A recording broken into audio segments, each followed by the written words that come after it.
Thank you. Welcome everyone to tonight's class on painting a lemon and thyme, part 1 in Artist Loft acrylic paint. I'm your instructor, Adrienne Hodge, and tonight's class is part 1 of a 2-part class that we will continue next week, or complete next week. So in tonight's class, we'll be sketching a few little thumbnails and then getting started on this painting, doing a little bit of an underpainting. So yeah, I'll go ahead and switch to my tabletop view and go over supplies, and we'll get started here. Don't forget to tag your work with the hashtags Make It With Michaels or Michaels Classes, and you can follow me on Instagram at ADHodge. And I am also on Facebook at Adrienne Hodge Fine Art. And here's some of my business cards with some of my work using primarily calligraphy ink, if you want to check out some of my work. And in tonight's class, we're going to be using Artist Loft sketching pencils, and I've got an Artist Loft eraser here. I've got an Artist Loft sketching pad, and that's for the first part of what we're doing. And then in the second, well, the first part of tonight's class, which is part 1, don't want to confuse anyone, but there is going to be 2 parts to tonight's class. We're going to work on these sketches for the first 45 minutes or so, and then we will be switching gears to our painting portion of the class. And so for that, we're going to want our acrylic paint. So I've got this set of Artist Loft acrylic, although I just realized these are the metallic colors that I grabbed. So I might need to fish out my other set real quick. They look the same. And then we're going to be working on this wood panel, which comes in a set of 5, I believe. The Artist Loft wood panels there. And then I've got some Artist Loft acrylic paintbrushes and a couple of palettes for mixing paint that are not perfectly pristine, but will work just the same. And then I've got a couple of paper towels. I've got some water cups. And then the last thing to have prepared on our supply list here is a reference photo or a series of reference photos. I'm just pulling those up real quick on my iPad here. So those were provided in a PDF, and the images look like this. So we've got 3 different photos here that we'll be sketching from. And if you are watching later on YouTube, you can just click where it says see more underneath the YouTube video link, or the YouTube video that you're on, and it will give you the full supply list and a place to download that reference photo. All right, so if there are no questions about supplies, I am going to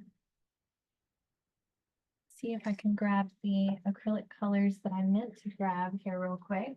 Are there any questions about supplies, Felicia? There's one that just popped in that says that they only have the I think it's is it gouache or gooch? I can't remember. Oh, it's gouache. The gouache. I'm so sorry. I don't do too much with painting, so I don't remember all the names of it, but they only have that particular paint. Yeah, And they did not buy the wood panel.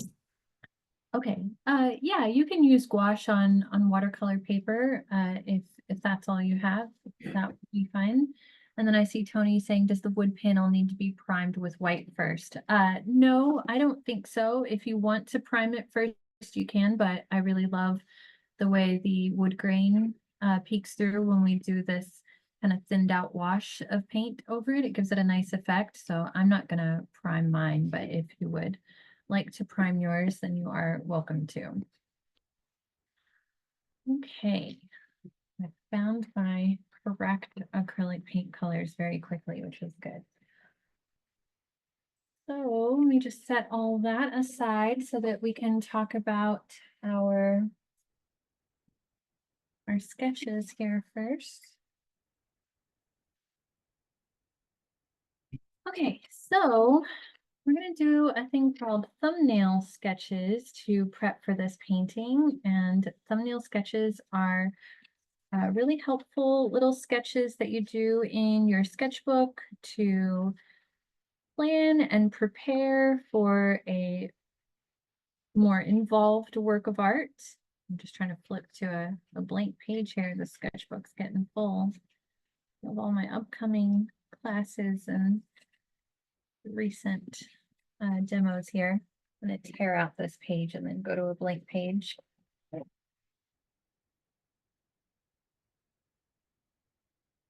Okay, so thumbnail sketches are small little preliminary sketches that we can do in our sketchbook to find a composition that we like. It's really the main purpose, I would say, of the thumbnail sketch is to make decisions about what you would like to paint. Oftentimes people just jump right in and just start painting, and then they run into issues, like some issues that you might have with these images. Maybe you struggle to make it look like the thyme is going in front of the lemon. And if you struggle with that in painting it, then I would always suggest that you draw it first. And so maybe you draw it first and you really struggle with it a lot and you decide, you know what, I think I like it better without the thyme, or maybe it's easier to draw the thyme laying on the surface there in front of the lemons. So ideally, you do these sketches before you start a painting, and you do at least 3, maybe 5 or 6 of them, and you try a few different croppings.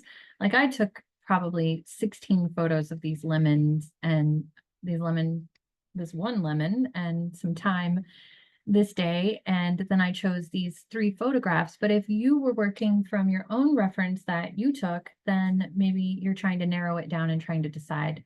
Maybe you want to use images that are cropped portrait, or maybe cropped like a square. I made that decision for us by making all of these more rectangular and landscape going horizontally with our painting here. But if you decide that you maybe don't want to paint this exact image, you've got 2 other ones that you can choose from here. So I have narrowed down our options a little bit for us, but I always want these classes to be skill-based classes that can be applied to anything, a different or similar subject, so that we're not just following along and making something together, which we are doing, but I'm also enabling you to take the process that we're using and apply it to your own subjects and your own still lifes. Okay, so a fun way to get our little frames going for our thumbnails, we're going to make this kind of an interesting composition in our sketchbook as well, is I'm going to take a card here, so a playing card. So if you happen to have some Post-its or maybe a business card, something that is rectangular that you could grab, or you can just sketch it freehand like I sketched these freehand. And actually one of these images is a little bit more portrait than landscape. So this would be your option for portrait. I just noticed that. So we're going to sketch a rectangle going landscape. So oriented horizontally. And then we'll do another horizontal landscape rectangle. And then we'll do one at the bottom that is more portrait. So we'll turn our playing card or our business card this way. And it's just a little trick that I learned from another art teacher that I've been using a lot lately. An art teacher friend, Jenny Granberry, who teaches here in Austin at one of the places that I teach in person as well, had that idea of using a business card. I don't know if she came up with it, but I told her that I credit her when I share that little trick for sketching our little frames in the sketchbook there.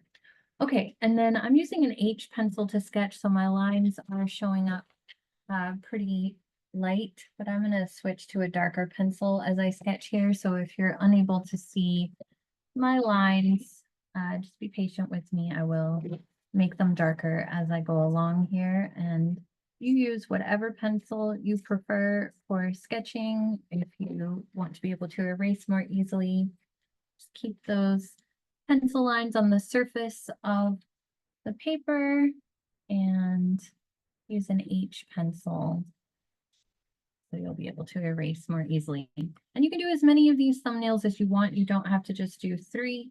I'm going to talk about the basic contour lines in our lemon. So I'm going to start with this one on the bottom so that I can really map out the elevational lines that I'm seeing on the lemon. And those are the key things that you want to notice to be able to render something 3-dimensionally and make it look like it has a 3-dimensional form. And I had a very involved class on that subject that Felicia, our lovely moderator, has a link to that she can drop in the chat on just creating 3-dimensional forms using contour lines. And we used a lime for that class, which is fitting since tonight's class is on a lemon. And that was looking at the lime from multiple different directions and looking at those contour lines. So what I mean by contour lines are all of the lines that describe the surface of the form. So along the flat side of this sliced lemon, it's flat, and we can actually see some straight lines in the kind of meat of the lemon there. And then along the side of this lemon half, it's more curved because it's a half circle, it's a semicircle. So we need curved lines along this side and we need flat lines along that side. So that's what I've sketched here, and that's what I want us to sketch together. And then we also want to try to capture like some weight to these lemons. So first I'm just going to sketch that circular shape. We'll talk about how to capture the weight as we go along here. So I'm just looking for a oval shape, although it actually is more round. See, I'm forcing my imagination on it a little bit here, which is something that's very easy to do. Also, I'm realizing my rectangle that I drew is a little too squished for what I want it to be. But that's okay. I'm going to work with it. Okay, so I'm looking for more of a circle here. Not an oval, but the other side is definitely more of an oval. And again, we're just doing a little practice sketch here, so it's okay if it's not perfect or it's not exactly like the photograph. And then I want to get these shapes for where the lemons are sitting up against each other. And they have a different sort of shape to them. One of them's a little more like a cone, and the other one is a little more rounded. So I'm trying to get that little teacup or maybe cereal bowl shape to both of them. And I'm looking at the relationship of those shapes to each other, and maybe the space that I'm seeing in between them as well. And I definitely did not capture that space in between them as much as I would have liked. I'm going to sketch this one again. This is why it's good for you to be using a lighter pencil, because I'm drawing nice and dark so y'all can see it, but then it makes it a little trickier if I have to erase. Okay, so I'm just looking for that negative space between them, that little V shape that's showing up. And on this side, we'd be fine with a very narrow sort of oval shape, more of a disc shape over here. Okay, that's good enough. Got a little bit more of a V shape in between them now. All right. And I'm gonna go ahead and draw that white center there in the lemon, like a little record player. And then the starburst lines that we see. And those are already starting to tell us about the contours because we want those to be straight lines.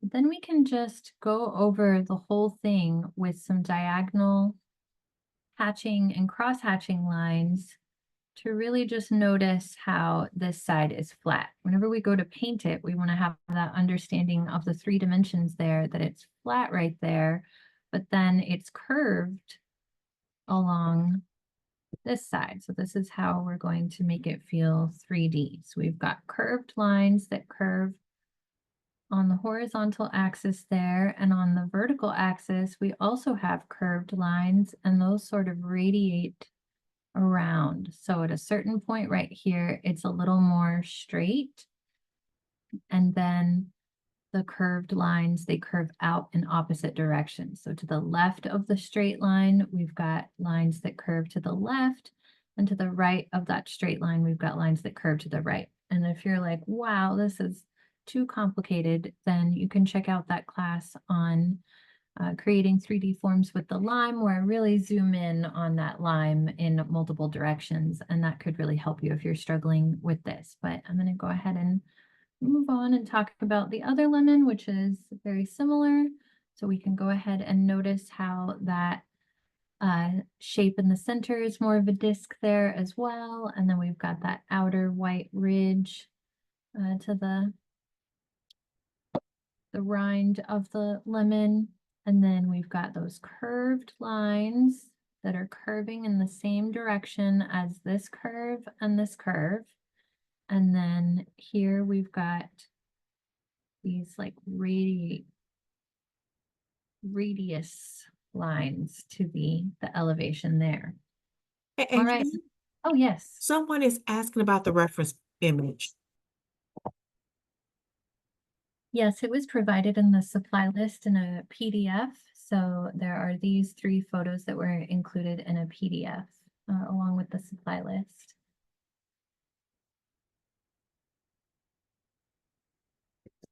Okay, so back to the, we talked about how do we make it feel like it has weight and it's not floating there. And that's where we want to recognize the space around the lemon. So that's why we need that little space in between so we can have the back of the counter there, and that will indicate a shift in the plane.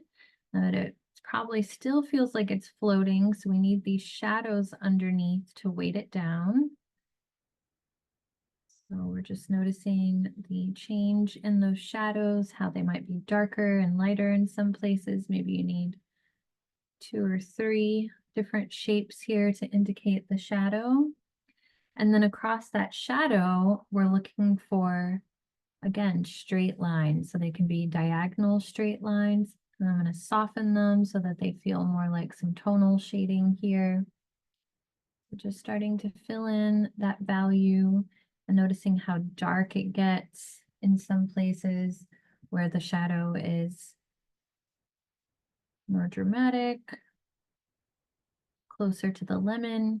And that's going to really start to make our lemon feel like it's nice and weighted down and not floating in space.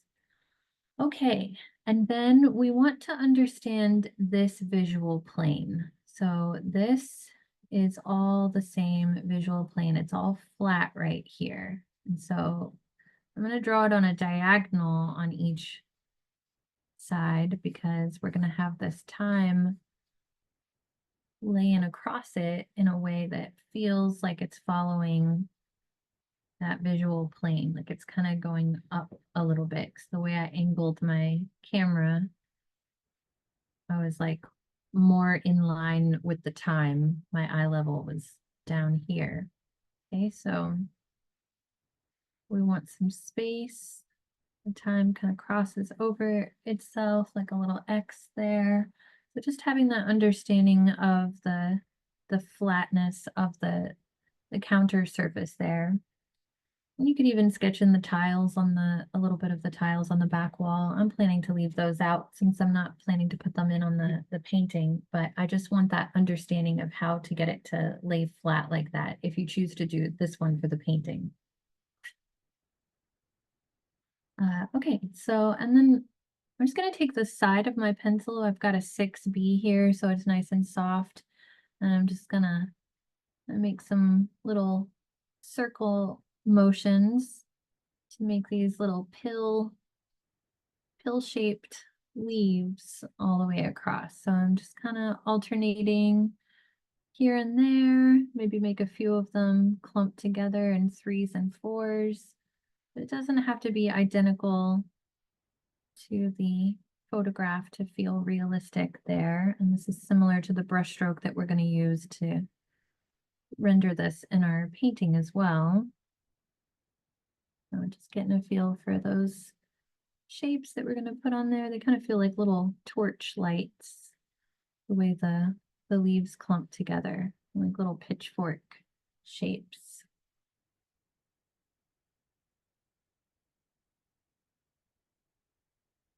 Okay. Let's move on to our next thumbnail. So we probably spent more time on that than I would if I was just sketching these thumbnails, you know, to prepare for a painting myself. You can spend as much time or as little time on thumbnails as you want, but I just wanted to dive in a little deeply on one of these so that we could look at those contour lines. But for these next two, I'm just going to sketch them without adding the contour lines. So we can zip us along here. We can move on to the painting process. Okay, so for these, I'm going to take up more of the rectangle. And we've got the orientation is different on this one, so we're a little more zoomed in on these lemons. And this is if you were just really struggling to make that thyme look like you want it to look. I'm not even going to say realistic because I'm not going for absolute realism on this. I kept it very minimal here. So, but if you're just struggling to draw it, then it's likely that you're going to struggle to paint it. If you feel like you like the way the lemon looks, but not the thyme, then you could just not paint the thyme. So with this one, we're zooming in a little bit more. So we can also really focus on the lemons themselves. So we want that oval shape over here for sure. And actually, let's start out really general this time. I'm not going to commit to anything yet. I want to nail the way that those lemon shapes are pointing away from each other.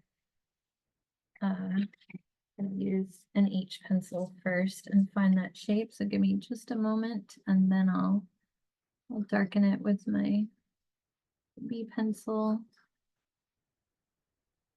And another reason to do thumbnails first is to recognize this issue that may be coming up. I actually even struggled with this in my other painting itself, was kind of scooching one of the lemons over a little too much to where they weren't really centered on my canvas, or not canvas, on the wood panel. And even though I sketched it ahead of time, I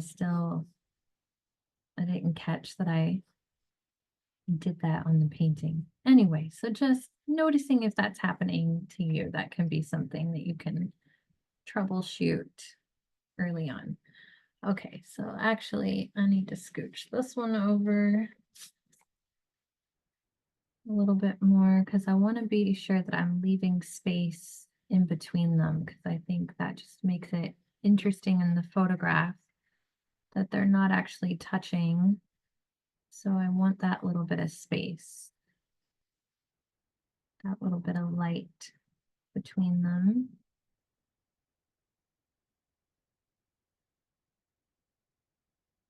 And still made them touch. Well, anyway, I noted it, so when I go to paint it, hopefully I'll capture that space in between. All right, so we got the cereal bowl shape to one of them. And then I don't know, this one's not as teacup-like as it looked in the other one, but whatever shape you want to tell yourself, that's helpful.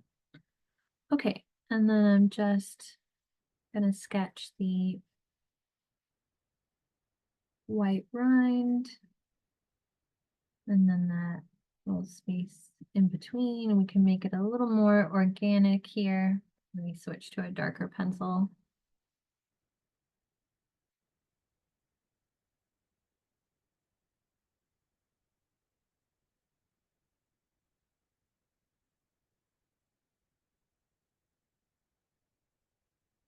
We're just trying to capture a little bit of the idea of the 3 dimensions here, the composition, the distance between, just taking note of all of these and really just making a decision about which one you like best, which one you would like to paint. And right now I'm teaching an in-person class at an art museum here in Austin, the Contemporary Austin. And in my oil painting class, you know, I always remind people to do some thumbnails before they get started. And they have told me, the folks in that class, that when they have painted in the past, they have not done that, and how helpful they find that to be, to just take the time to make a decision and ask, why am I doing this? Because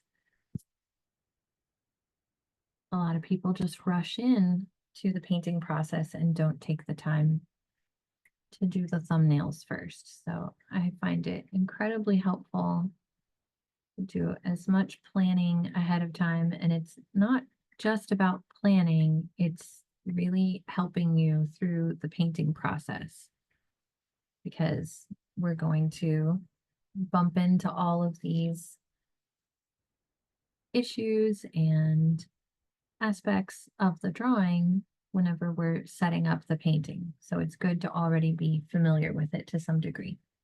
Okay, so for this one, I'm just going to add those shadows.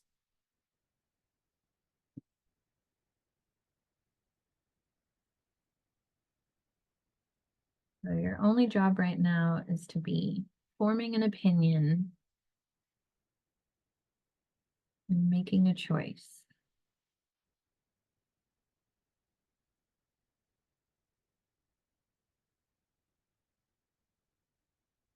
But I totally embrace if many of you decide to paint the same one as me.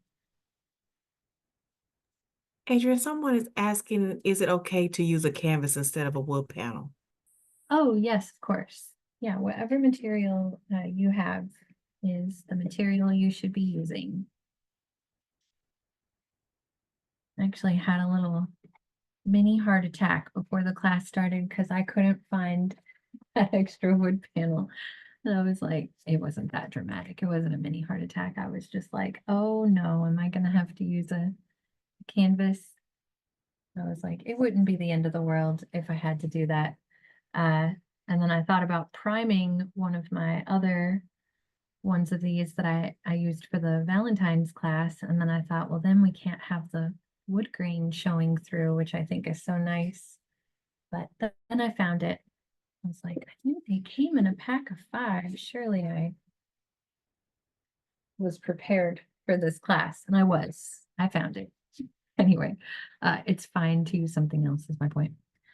Okay, so on to this third one here. So with this one, we want to plan ahead to be able to have the negative space at the top for the time, which was another thing that I did not make happen with this one, but that's okay. I think it's fine if it's squeezed in a little bit there.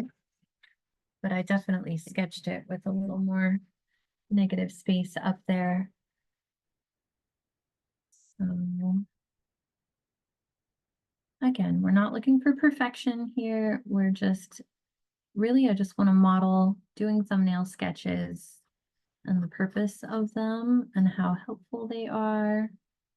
And my hope is that we'll have some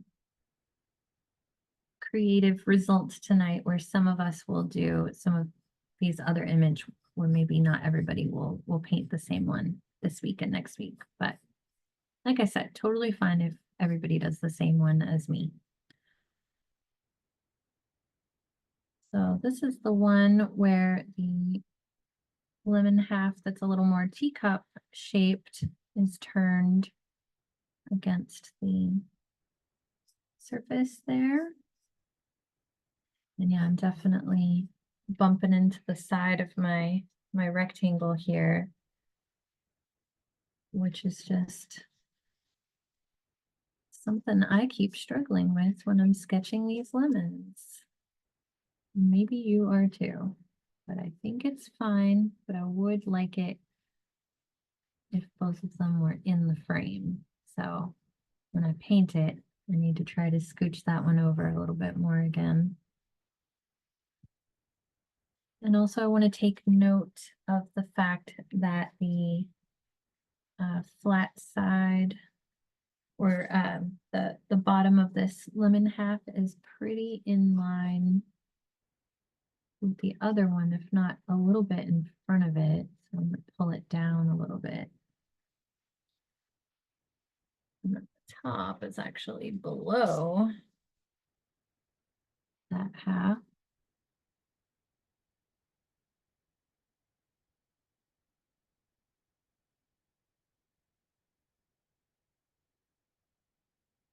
So all of the stuff that keeps coming up when I'm sketching it is probably going to come up when I'm starting the painting.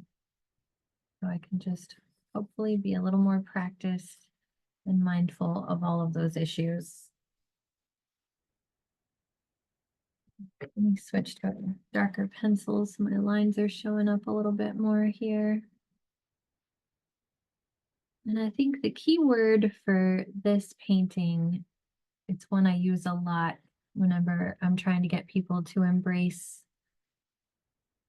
wonkiness or imperfection in a painting process or drawing process, is whimsical. So we want this to look a little bit whimsical. So if it's a little bit off center or it's a little bit wonky in some way, I say that is always perfectly fine.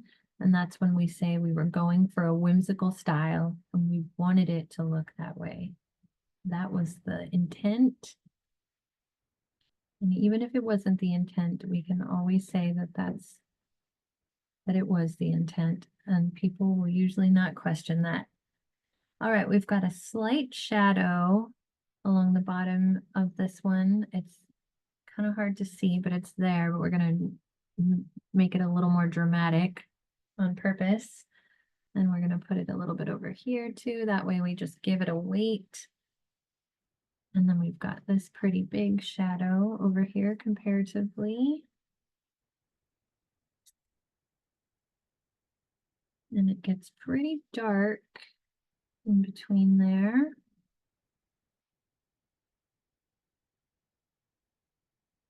And I'm going to leave out the horizon line in the little background of the tile there on my painting.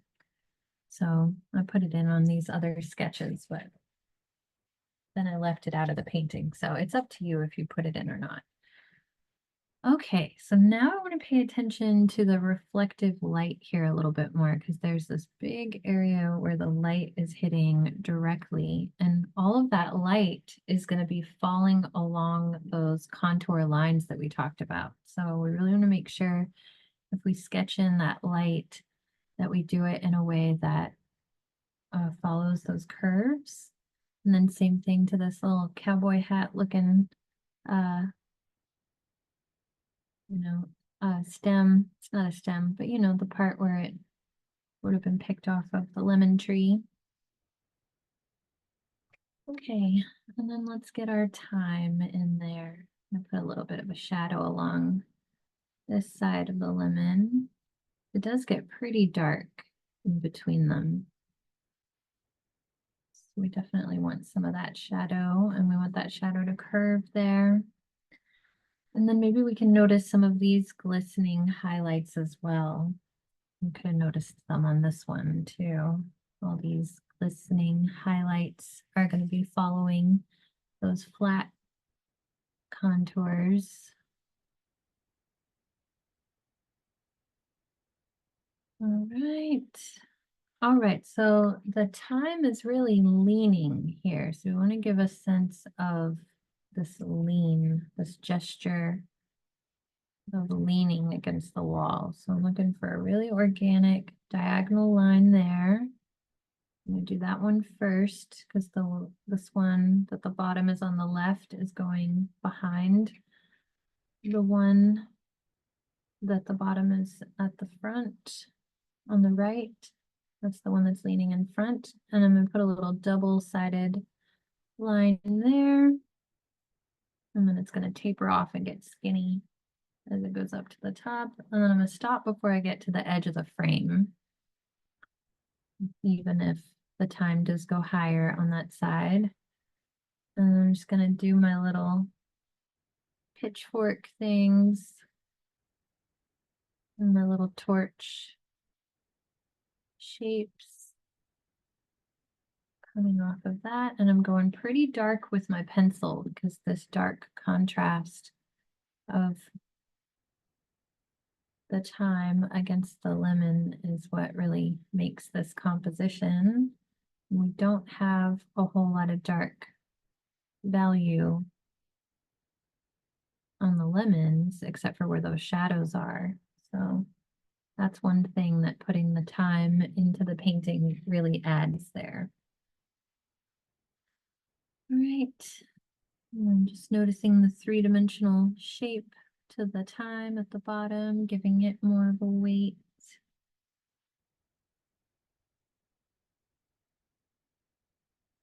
You can make it as detailed or as minimal as you want.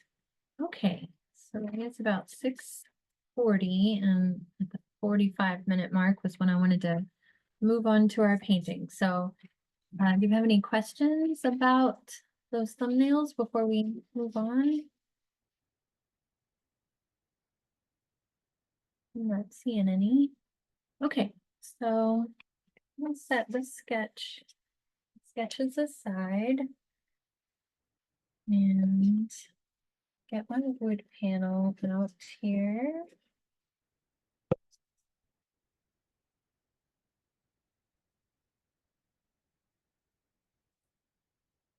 And the water cups. Let me get everything that I need in front of me. Okay, so I'm going to go with the same composition this time. But like I said, y'all feel free to do the other one if you'd like. Although now I'm being, part of me is like, maybe I should do the one that's going portrait like this instead. Because then I won't have two identical paintings. Maybe I can hang them on the wall next to each other and they'll look cute. Or maybe I could do these two. Oh, I'm making it complicated now. I'm just gonna go with this one because I really do like that view. I like that light that is reflected there. And also, I want to center it a little better. You see, I kind of went a little too far over here, so I want to try to get it a little more centered this time. Okay. So I had a class last February, actually, right before that Valentine's class that I was referencing because I used the same wood panels. We had a class on 2 different ways of doing an underpainting, and we're going to use one of those ways tonight, and that is we're going to do a painted sketch in yellow paint first, and then we're going to fill it in with washes. And the other way that we did in the 2 different ways to do an underpainting class was we painted with a tone first. And this is not a painting where I think doing a tone first makes sense because we want that wood grain to show through. And So I just think choosing a color for the background makes more sense than building layers, and because we're letting that wood grain show through. So anyway, let me go ahead and get palette. It's really not as clean as I'd like it to be. So I'm gonna pull out my paint here, and I'm going to use the yellow from the set to create an underpainting, and then I'm using my paintbrush that looks really long and skinny like that. Oh, thank you, Felicia. I see Felicia just found that class. So it's called Acrylic Painting Basics, 2 Ways to Begin a Monochromatic Painting, Part 1. That one was quite the mouthful. So yeah, there were 2 parts to that class, but we started both of the underpaintings in the first class and then just kept going in part 2. All right, so I want to make a thinned out little puddle of this yellow paint so that I can draw with my so I could draw with my paintbrush with it. So I'm going to take maybe some of this pile over here, and then I'm just going to take my water cup and just start dripping water into there. Maybe let me grab one of my other paintbrushes that's a little juicier so it'll soak up more water. And I'm just gonna keep dipping and dripping water until I get a nice little puddle going, and I can make my yellow paint really fluid so that I can draw with it. And I learned this method of painting with yellow paint like this from a painting instructor that I had at the University of Texas back in 2007, 2008. Her name is Melissa Miller. She's an incredible painter. If you want to check out her work, so honored to learn from her. She is just a masterful painter of allegorical paintings that use a lot of wild animal imagery, and they are huge and epic looking, just masterpieces. Anyway, and this is how she starts a painting. So if it works for Melissa Miller, I think it can work for us. And I've used it quite a bit. I don't know that, I'm sure she learned it from somebody too. Anyway, paint is not permanent, and oftentimes we get really bogged down in the painting process because we're like, oh, I painted something and now I can never take it back and it's a mistake and it can't be fixed. But this is a very forgiving way of starting a painting because we're going to sketch with this yellow paint. So let's say I sketch a line and it's not the line that I want to be there. Well, it's barely visible for one, because it's yellow. But if I take my paintbrush, my other big paintbrush, and kind of wash over that a little bit with my water, and then grab my paper towel, I should be able to pull most of it out. On the wood panel, it does leave a little bit of a residue. So it's not perfect, but it's going to be really easy to cover up any lines that we don't like.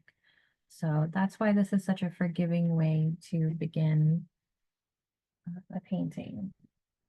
So just pull up my reference image again over here. And the name of the game is get those lemons in there nice and shapely, but with some negative space on the side. I think I can do it. I'm gonna make my lemons a little smaller this time. So I'm looking for that big round shape. I keep wanting to make it more of an oval, and I just did it again. So here, let me do my little eraser trick. I made that mistake on purpose so that I could show y'all. I'm kidding, I did not do it on purpose, but if you don't make the perfect shape the first time, hopefully you will not feel alone, because that's what happens. We're not robots.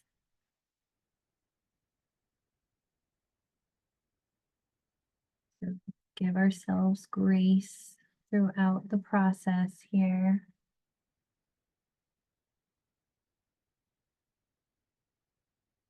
All right, that's what I'm looking for. Is that nice round shape. And then I want my little cereal bowl. So if you get it super wet, there will be this little feathering thing that will happen on the wood panel, but I just embrace that as a nice texture that's going to happen. And we're going to make all these lines a little more crisp as we build up our layers. So I'm not too worried about it.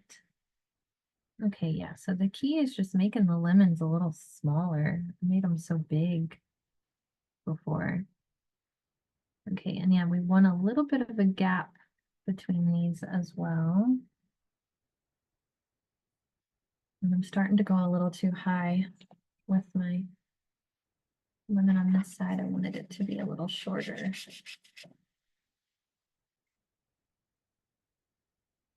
I'm just really demonstrating how we can easily erase with that yellow painted sketch. Or you can use, if you were doing a darker painting, maybe you could use a commonly occurring color in the painting. Like if there was a lot of blue or a lot of green, maybe you could use a green for your sketch. But we are painting a lemon, so it is fitting to use yellow. And it just happens to be the lightest color, so it's the easiest to cover up here. All right, so we're really looking for like a gumdrop shape over here. Still wish I had scooched over a little bit more just because I've, again, got more space on this side than that side. But that's okay. That looks pretty dang good. And I got a little more space to explore with my thyme at the top. Okay, so I'm going to go ahead and sketch in the shadows, the shadowy shapes as well. Especially you want to do that so that you can make sure that you have enough space, because right now would be the time, if you didn't leave enough space at the bottom, now would be the time to, make any adjustments, move things up, etc. That little bit of shadow here, we're making it more dramatic than it is.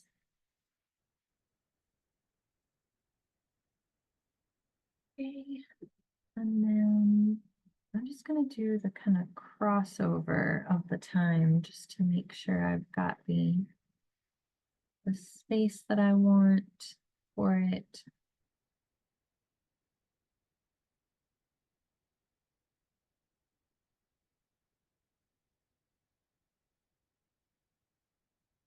This long skinny paintbrush that I'm using is really easy to drag around. Might be kind of hard to see those lines, but they're on there. Okay. And then I'm going to sketch in a little bit of those shapes at the center of the lemon as well. That little starburst shape coming out and our rind.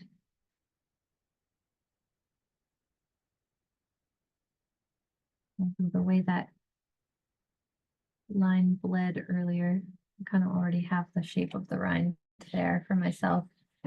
Yeah, I'm looking at the zoom and I'm like, this yellow really is not showing up as much as I would like it to, but hopefully y'all are focused on your own paintings at the moment and not too worried about the fact that my yellow is not showing up amazingly. I'm about to add some more color that's going to make it come to life. I'm going to go ahead and put that shape of the highlight in there for myself. And then maybe some of those shadows that are falling across, just the big idea of that stuff, just so that we're aware of where those shapes and values are going to go. So maybe even this shadow on this side a little bit, describing those three-dimensional forms. Okay, So I think we're ready to start filling in our washes here. And it is, yeah, we're doing great on our time. No pun intended. Okay, so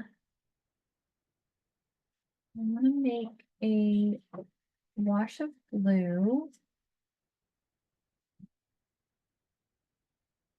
And I'm just gonna use the blue right out of the tube here. I'm not gonna mix it with anything. You can always do a little test on a separate piece of paper to see maybe which blue you might like to use.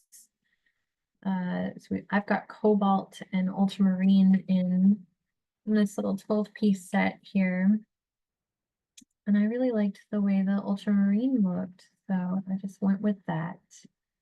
We're going to paint from the background forward so that we can fill every part of this pretty quickly here. And we really don't need a ton of colors for this painting. So you can go ahead and pull out your white. Go ahead and pull out your raw umber.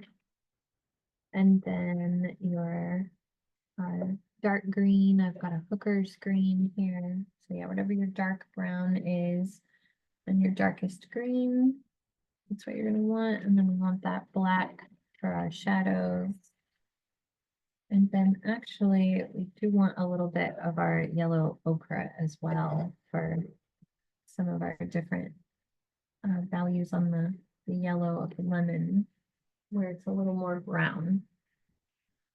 Okay, and I'm going to take my bigger brush that I have here, so this larger round brush. If you have a flat brush, that would work as well. And I'm just going to take my ultramarine blue and I'm going to really water it down and make a wash of blue. So I'm going to take my water cup again and just drip it in here until I get a nice big puddle of blue. So I want a lot of it, because we want to cover this entire background area pretty quickly here.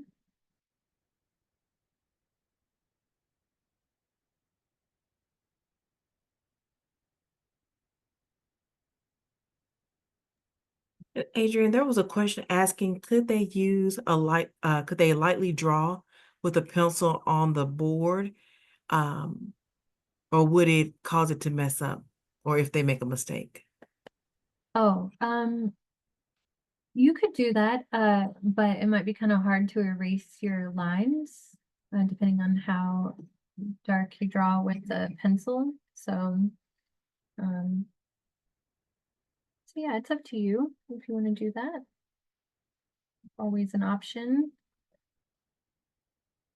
Okay, I'm gonna go ahead and paint a little wash of yellow all the way across my lemons. And actually, let's go ahead and make a wash of our black too. So we've already got the wash of yellow because we were using that for our painted sketch there. So if you don't have that, make sure you make a little puddle of yellow as well. I'm gonna go ahead and make my yellow puddle a little bigger. And then I'm dripping some water into another well. And I'm gonna make a little wash of black. Okay, so the reason to start with these light washes is all about control. We want to have control over our painting as we are painting. And if we go super thick with our paint right off the bat, then we can't do that thing we did a moment ago where we kind of erase it with our paintbrush and some water. And then it also would be harder to paint over and cover up, since these paints are not super opaque, meaning we can see through them. They're transparent. The only one that might be a little more opaque might be the white, but it's still gonna be tricky to cover up a mistake if you go super thick and dark with your paint. So it's just always a good idea to start with these thinned out washes so that you have a little more control over the process and you can easily correct any issues that come up. Um, okay, so I'm just going to take that wash of yellow and go ahead and fill in nice and flat across the, I'm keeping my brush strokes going in a way that describes something that's flat here. And then I want to leave, I didn't quite do it, so I'm grabbing my paper towel. I want to leave some space in the middle there for that where the white is going to be. But like I said, the white is the most opaque. So should be able to go over that if you accidentally did the same thing I did. And then we always also want to leave it white where the rind is.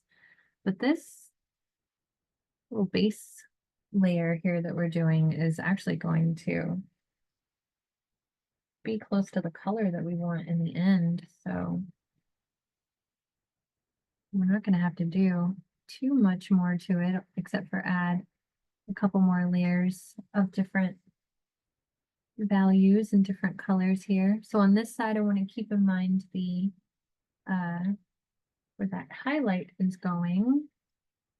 And then also I want to make my yellow really follow those contours. So as I'm brushing it on, I'm going in a curved direction, just really describing that elevation there.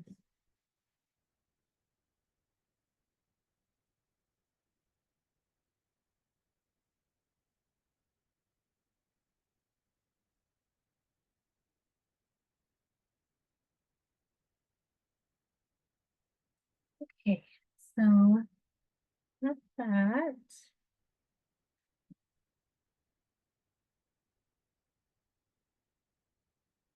And we'll go ahead and fill in this side of the lemon as well.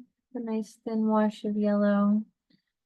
So it's really just transparent and thin right now. I know it's not showing up very much on the zoom either, but once we get these thicker layers of paint going, it definitely will. And it's a good idea to do the lemon first, just because if we were to have any mistakes happening here, like if your shape of your lemon got a little off course in some places, we can clean it up when we add the background. Normally I would say to add the background first, but we're going to kind of use the background to clean up some mistakes. And then I'll go ahead and do my thin wash of black, which is going to create a little bit of a resist around that yellow thyme stem there. Want this shadow to be a little more transparent in some places so I can make it darker in other places and make it more dramatic. So kind of nice to have the transparent version there. And then we can even go ahead and fill in that little bit of shadow that we're going to have over here. Just starting to bring it to life with these thinned out washes. And I can go ahead and do my little cowboy hat over here. All right. And then we will move on to the blue, the background, and I'm going to go really quickly here on this background and zoom out a little bit so that I don't bump my camera too much.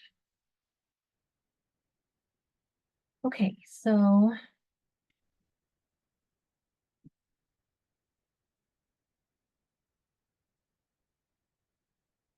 I don't know why I'm looking at my reference photo. This is the imaginary part of the painting or background that we're imagining here. All right, so I'm just going to really quickly start to put in this thin layer of blue. And we're going to probably do a couple of layers here. And we're going to go pretty fast. So this is just layer number one. trying to keep my brush strokes nice and fluid and horizontal so that this all feels connected. So whichever direction you started painting, oh no, see if that had been thick paint.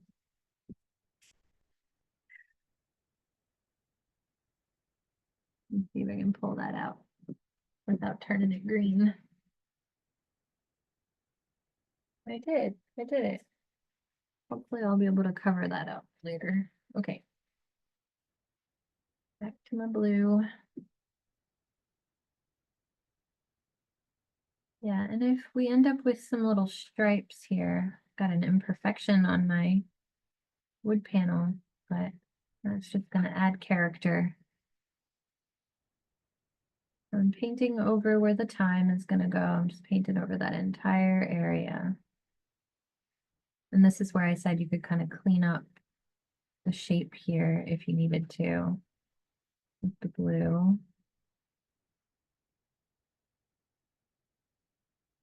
But any weird stripes that are showing up will just maybe add to the cloud-like feeling of this background. Plus the wood panel has kind of a stripe effect anyway, so I kind of love the way that wood green looks peeking through these washes. And if you're not a fan of it, then like I said, you could always prime the canvas first with some gesso.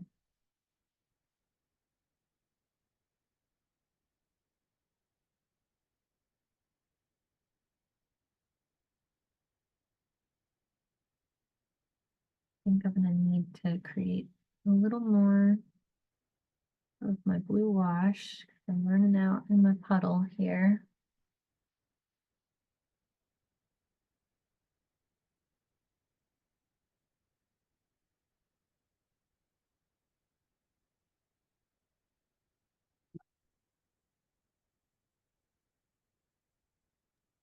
Adrian, can you repeat the color blue you're using?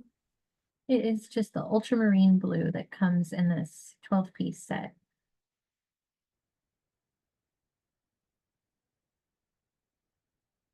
This one comes with cobalt and ultramarine. So just using the ultramarine.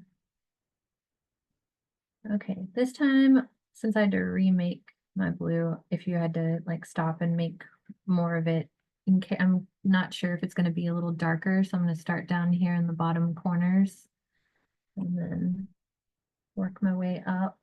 That way, I might just end up with a little bit of a vignette effect. I'm a big fan of vignettes. You check out that monochromatic underpainting 2 ways class. There's a vignette in that painting process as well.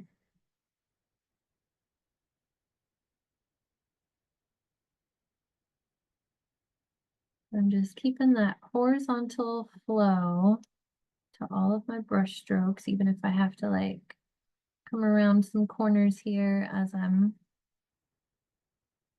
fleshing out that area. I'm keeping my brush strokes horizontal so that it feels all connected.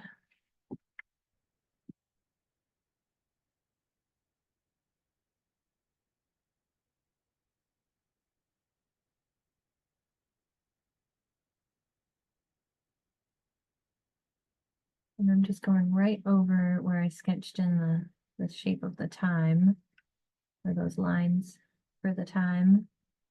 Because I can easily put that back in with thicker paint. And it was just there to be my little underpainting sketch anyway. And to make sure that I had enough space for the whole composition.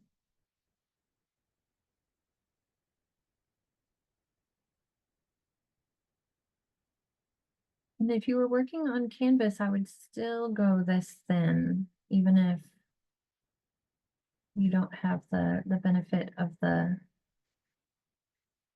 wood grain peeking through. But we are going to put another layer on that that's going to be a little thicker in just a moment. Okay, I'm trying to decide if I don't think, yeah, I don't want blue in between there because that shadow is so heavy inside of there. So that should actually be more black or brown in there, but I'm just gonna leave it alone for now. Well, actually, let me go ahead and put a little bit of my thin wash of black in between there, because the thyme is what creates that shadow. And it does get that dark. So you do want to go ahead and have it be dark now with our wash.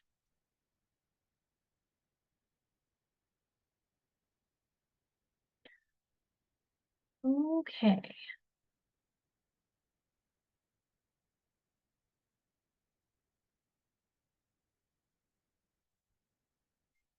I feel like that looks wonky on the Zoom, but when I look at it with my eyes, it looks fine. So maybe I should just ignore what it looks like on the Zoom. Okay. So how are we doing on time? Oh, we still got plenty of time. All right. Um, we're making really good time with this, y'all. Let's go ahead and do another layer of our yellow, but this time we'll go a little thicker. We might get away with, like I was saying before, we might get away with just 1 or 2 layers on the lemon since we started with that yellow and that yellow matches the yellow that we're going for. So I'm just gonna go in with some thicker yellow, still gonna make it a little soupy. So not quite as thick as direct paint. That way I can still control any issues that may come up. And by issues, I mean unintentional brush strokes. So by making it thin and going slightly thicker each time, we're just keeping our ability to cover things up. Adrian, can someone use watercolor paper with acrylic paint? Um, yeah, that should be fine. That is something I have never done, but I don't see why that would be an issue. You can paint with acrylic paint on pretty much anything, so that should be fine. Just might not get the ability to lift it back out in the same way that you would on canvas or on a different surface like this wood panel. Okay, so I'm gonna bounce around here and notice these little pie slice shapes to the darker and lighter yellow that I'm seeing. So I'm kind of filling in these little pie slice shapes.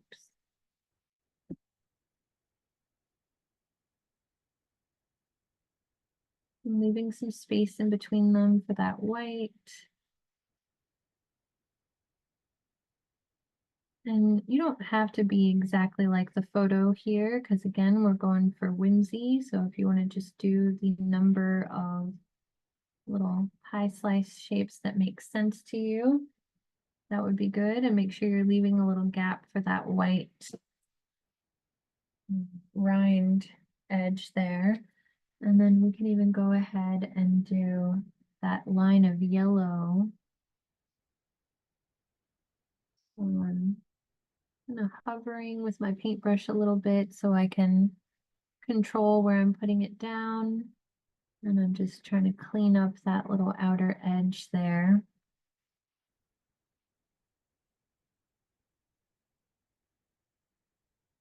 And leaving a little gap because that's where the white rind is going to be.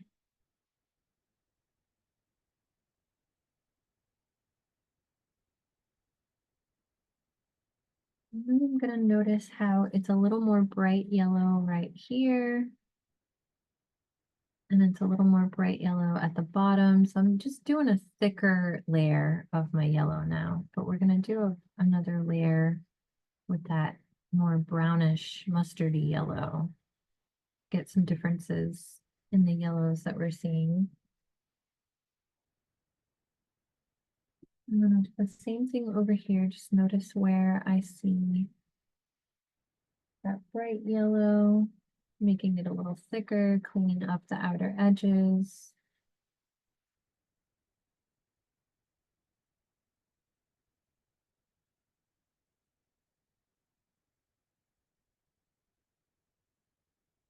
And I'm making my brush strokes follow that three-dimensional form that we discussed. So trying to make it feel nice and rounded across those contours.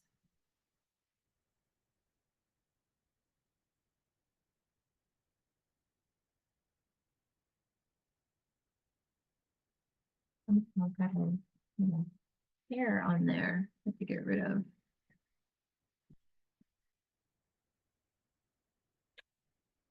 Okay, let's go ahead and start to put some of this white in here too, and then we'll do another layer on our background, and that may take us to the end of the class. We'll see. We've gone a little fast. I'm like, maybe I should slow down so we have more to paint in part two. Y'all have not had very many questions tonight. Sometimes I plan for those questions and then we're just making such good time with this one. So yeah, let me slow down a little bit here.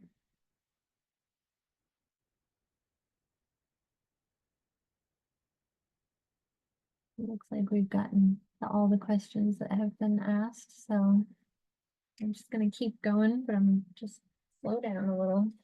I just realized how quickly we're getting so far.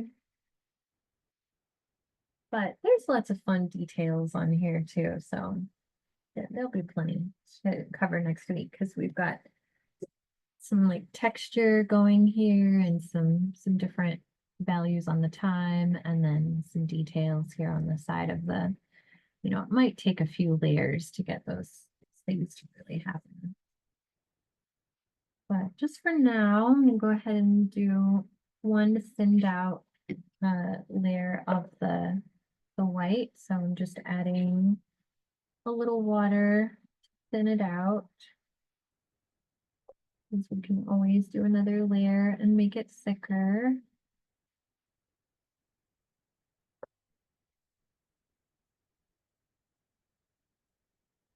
And also, if you went too thick with this white right off the bat, it is the most opaque color in most paint sets. So it might be kind of hard to erase it if you go too thick right off the bat and put it down in some places where you don't want it. Okay, so just noticing the rind here a little bit more and how it goes from, it's not like an absolute white all the way around. So that's another reason that we want our white to be kind of thin, because the places where we do make our white paint thicker will create that contrast in between the light value of the white. So the difference between the absolute brightest part of that white and then the like more subdued part of it. So having, it not be just like a solid white outline gives it more depth and 3 dimension there as well. Okay, so I'm gonna keep that yellow edge too. So inside of the yellow edge, start to put in that white line. And we don't want it to be perfect. We want it to be pretty thick, especially on this side, the side that's closest to us.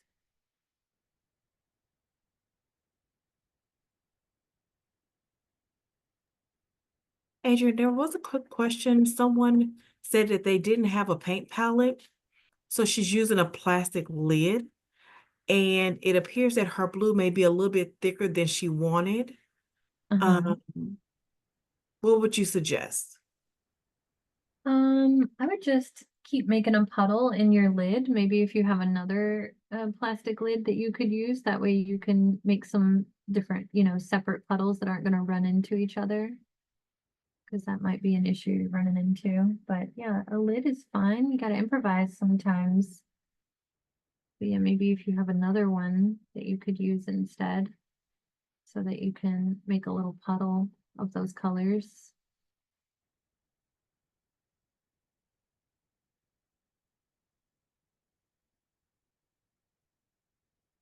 Okay, so while I have the white on my paintbrush, I'll just go ahead and start to put that little starburst shape in the center here.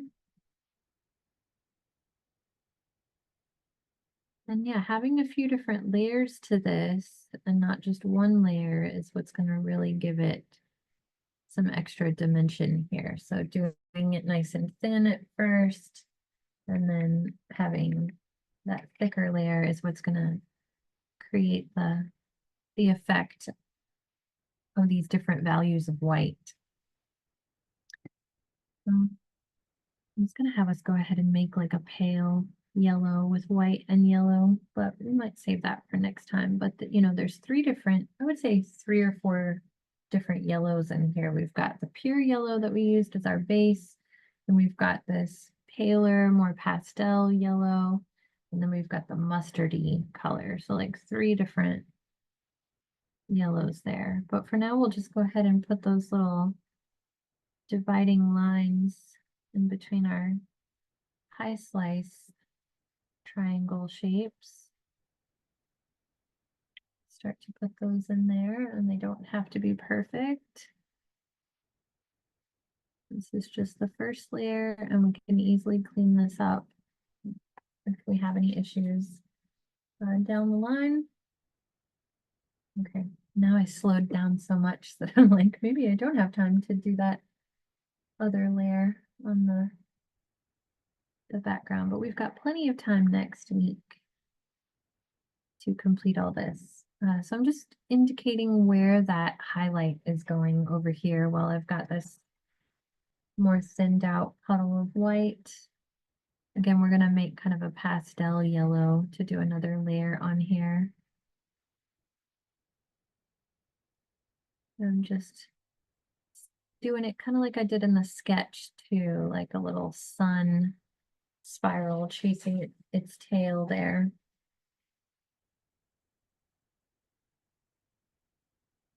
All right, I guess we could go ahead and put a little bit of white up here on this stem thing, that little cowboy hat shape.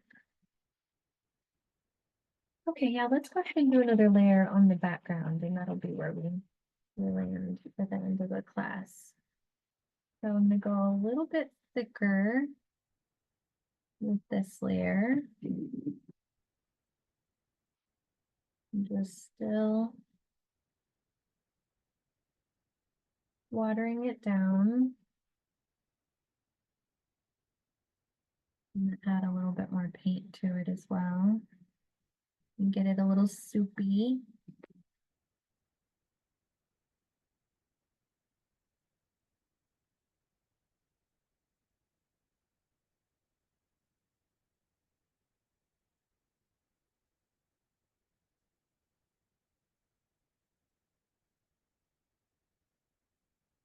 And yeah, you make it as thin or as thick as you want this is going to be the final layer that we do here. So if you don't like the way it looks super thin and you want to go a little thicker, you do whatever makes sense to you.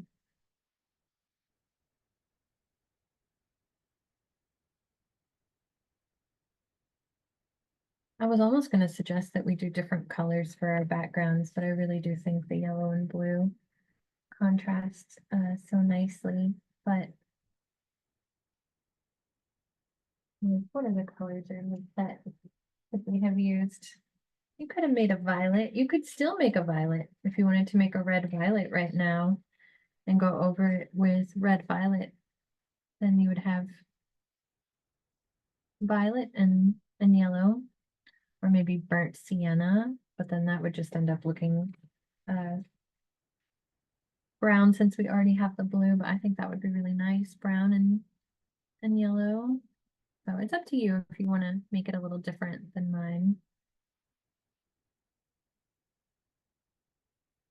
All right. I think that that's a pretty good pile. Like maybe I need to make it a little more.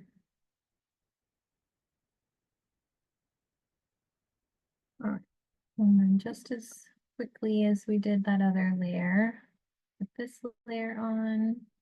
And just by nature of going a little thicker, it's going to show up darker. And I'm going to start in my corners. Oh my gosh. That is what happens when you try to go too fast. See if I can pull that out. And it had to go right there on the highlight too. But I think if I catch it fast enough, should be able to get that off of there. I did. Okay. I'm gonna not hover my palette over my painting as I go, but start in these corners so that we can get a little vignette effect to happen if you want. And then you could just add water to spread it around. So that's how I'm kind of retaining the more transparent, like halo that's happening in my other example as I started in the corners. So I create a little vignette. I'm a big fan of the vignette. You can even paint down the sides and go ahead and create your vignette. And then just add water to fill in those. And I'm still going to keep my brush strokes horizontal here. Oh dear, my cat's trying to pay me a visit.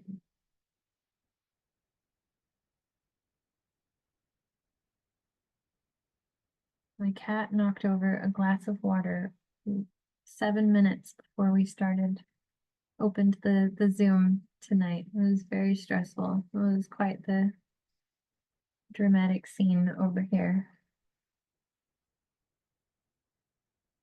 Good, she went away. I was like, please don't jump on my desk right now.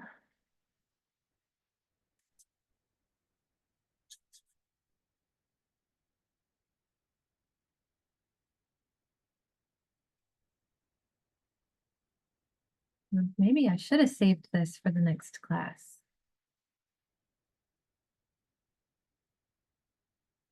We can always do another layer in the next one too. If you can see your lines of this vignette. Or maybe we can do this. One moment. I'm going to take my paper towel and rub it around in just a second. And I bet I can get this to be a more gradual shift from transparent here.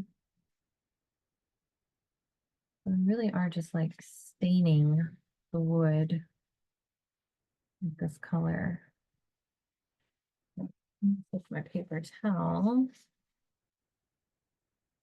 Let's do similar horizontal thing, but go around my lemons and yeah, just like we're staining.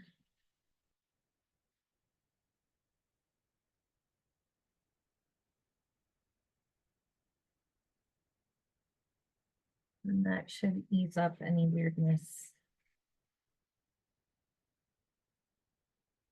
And if it didn't, then we can do another layer.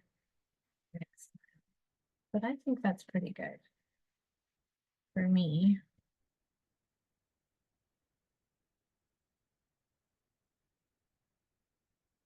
All right. That is a great place to stop. We're looking good. We've got 3 minutes left here. So if you'd like to hold up your painting so far, I'd love to see how far y'all got with your examples.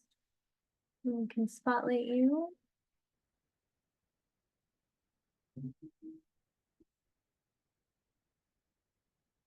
This is Eileen. Oh, that's lovely, Eileen. Very nice. Yeah, it looks like you did a little bit more of a violet in the background there. And this is Sarah. Oh, look at your lemons, Sarah. Those are so cute. Yeah, that looks adorable. And that's working out well on your watercolor paper. And here's Barbara. Oh, Barbara went with a violet. Yeah, I bet if you take your paper towel in just a moment and spread that violet around, that'll look really nice. Oh, I like how the violet looks with the yellow. Yeah, that's really nice. Thank you, Barbara. And this is Graciela. Ooh, I like that lighter blue that you use. That gives it a totally different feel. That baby blue. That looks really nice. Let's see. Tony. Ooh, Tony. Look how you're making those lemons glow. Very nice. It looks like maybe you added some white to your yellows already, so you're getting that more. No? Wow, I like how is it glowing? I don't know what you're doing so far, but I like it. Great work. All right, and here's Melody. Very nice, Melody. Yes, it's coming along. Oh, you're doing the middle picture with just the lemons, I think, right? Like, yeah. I love that we're gonna have some different versions. All right, I think that's everybody. Oh, wait, Cynthia. Let me spotlight you, Cynthia. Ooh, nice. Looks like you got in there with that thicker paint already. It's looking good. Nice and dramatic. All right, y'all. Thank you so much for those of you who shared. And these are off to such a great start. I'm excited to finish them up with you next week. So same time, 6 p.m.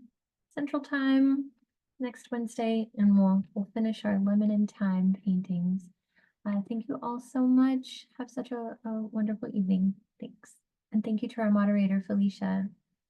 Good night, everyone.